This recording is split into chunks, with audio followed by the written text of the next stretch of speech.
Norman mendapatkan ide untuk mengungkap mata-mata tersebut. Pada malam harinya, mereka mengundang Don dan Gilda untuk datang ke perpustakaan. Di sana, mereka pun memberitahu Don dan Gilda kebenaran dari Greenfield House sekaligus mencari mata-mata di antara mereka. Norman memberitahu lokasi sebuah tali yang rencananya akan mereka gunakan untuk kabur kepada Don dan Gilda.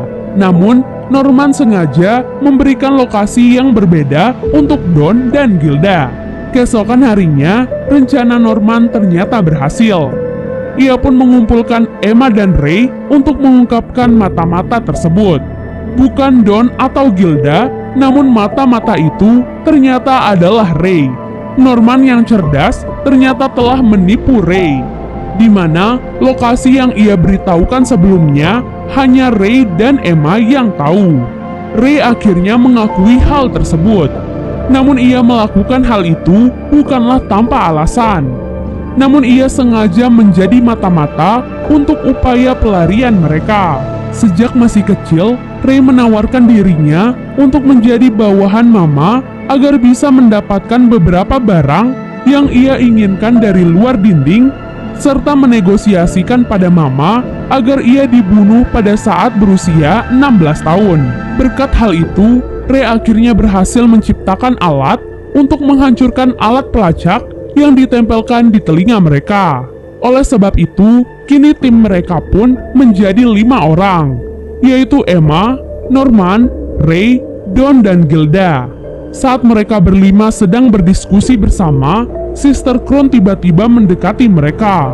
Kini Sister Crown menawarkan kerjasama kepada mereka, di mana ia akan membantu mereka untuk kabur agar ia bisa menjadi mama seperti keinginannya. Namun, anak-anak itu lebih dulu menyadari niat terselubung dari Sister Crown, di mana ia hanya ingin mencari bukti percobaan pelarian dari mereka untuk tujuan pribadinya. Dan pada akhirnya, anak-anak itu akan tetap ditangkap dan dibunuh juga. Pada malam hari, Emma dan yang lainnya pun pergi ke kamar Sister Crown untuk menggali informasi darinya. Dari pertemuan itu, Sister Crown pun mengetahui rahasia di mana kelima anak itu ternyata telah memiliki alat untuk menghancurkan alat pelacak yang terpasang di telinga mereka. Kelima anak itu pun memanfaatkan Ray untuk melaporkan kepada Mama tentang Sister Crown yang mulai mendekati mereka. Hal itu dilakukan agar Mama terhasut dan menyingkirkan Sister Crown. Keesokan harinya, Sister Crown terlihat mencari-cari alat tersebut di seluruh tempat. Sampai akhirnya, Sister Crown menemukan alat tersebut di sebuah boneka milik salah satu anak. Saat hampir saja mendapatkan alat itu, Mama tiba-tiba datang dan memberikan surat pemindahan untuk Sister Crown ke panti lainnya. Sebelum pergi, Sister Crown terlihat menaruh sebuah pulpen di laci milik Norman. Kemudian, Sister Crown pun pergi ke gerbang utama. Di sana ia bertemu dengan atasannya yang disebut dengan nama Grandma. Kemudian saat itu juga, Sister Crown dieksekusi oleh iblis.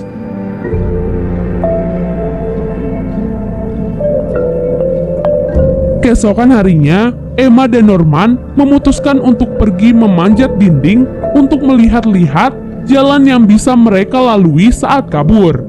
Sementara itu, Don, Gilda, dan Ray akan bertugas untuk mengalihkan perhatian Mama. Namun Mama ternyata sudah lebih tahu tentang rencana itu, sehingga ia pun menyekap Ray di dalam kamar dan berlari mengejar Norman dan Emma. Dan benar saja, Norman dan Emma tertangkap basah di depan dinding. Emma pun segera menyuruh Norman untuk kabur meninggalkannya, sementara ia akan menahan Mama. Tak diduga, Mama dengan tega mematahkan kaki Emma begitu saja. Karena hal itulah, Norman dan Emma pun akhirnya gagal. Dengan terburu-buru, Mama memberitahu mereka bahwa yang selanjutnya dieksekusi adalah Norman. Emma dan yang lainnya sangat terpukul mendengar hal itu. Ditambah sekarang, Emma tak bisa bergerak karena kakinya yang patah. Akhirnya, pada hari eksekusi, mereka meminta Norman untuk kabur sendirian dan menunggu mereka di atas dinding sampai Emma pulih kembali. Dan benar saja, hari itu Norman pergi melewati batas dengan membawa beberapa perlengkapan. Terlihat Norman berhasil sampai di atas dinding. Emma yang mengira Norman telah kabur terlihat cukup tenang. Namun tak diduga, Norman malah datang kembali begitu Mama mencarinya. Hal itu membuat Emma dan teman-temannya cukup kecewa dengan tindakan Norman. Sebelum dibawa ke gerbang utama, Norman menggambarkan sketsa dinding yang telah ia telusuri. Norman melakukan hal itu agar teman-temannya bisa kabur dari tempat tersebut.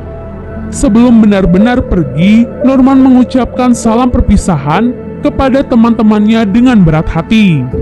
Dan Norman akhirnya dibawa ke gerbang utama oleh Mama.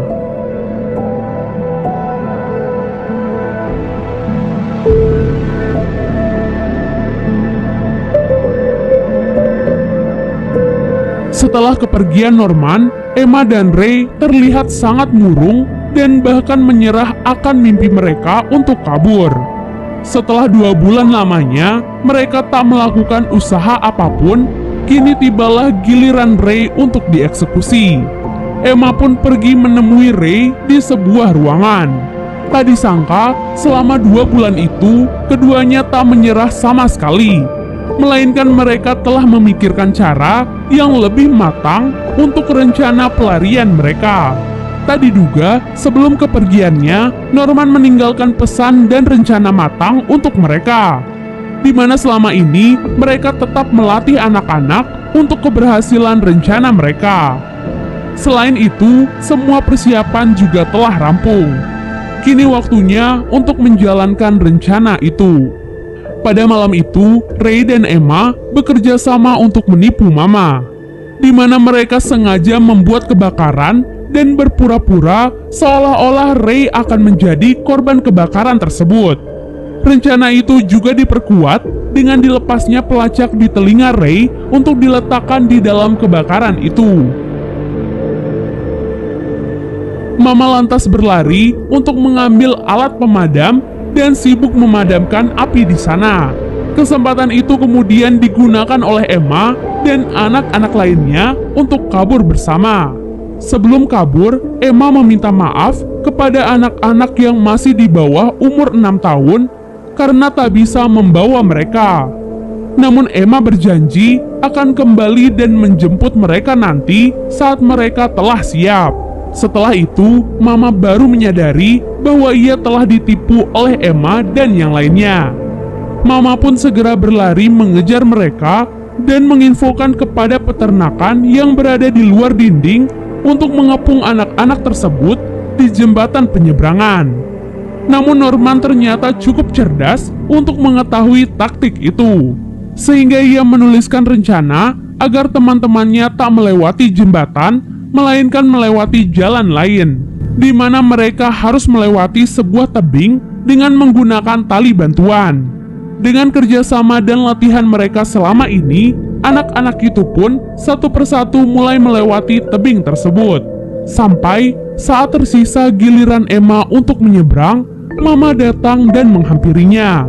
Mama mempengaruhi Emma agar tidak pergi dari panti. Ia berkata bahwa di luar sana tak ada kehidupan yang lebih baik selain di Greenfield House. Namun, Emma dengan lantang berkata bahwa jika tidak ada kehidupan, maka ia dan teman-temannya yang akan membuat kehidupan itu. Saat menyeberang, Mama sebenarnya bisa saja memotong tali yang dilewati oleh Emma. Namun karena rasa sayangnya, Mama tak bisa melakukan hal tersebut. Setelah kepergian anak-anak itu, Mama terlihat sedikit bahagia. Karena di dalam lubuk hatinya yang terdalam, ia sebenarnya menginginkan kehidupan yang lebih baik untuk anak-anaknya itu. Karena kejadian itu, Mama akhirnya dieksekusi dan menjadi makanan untuk iblis. Dan film pun selesai.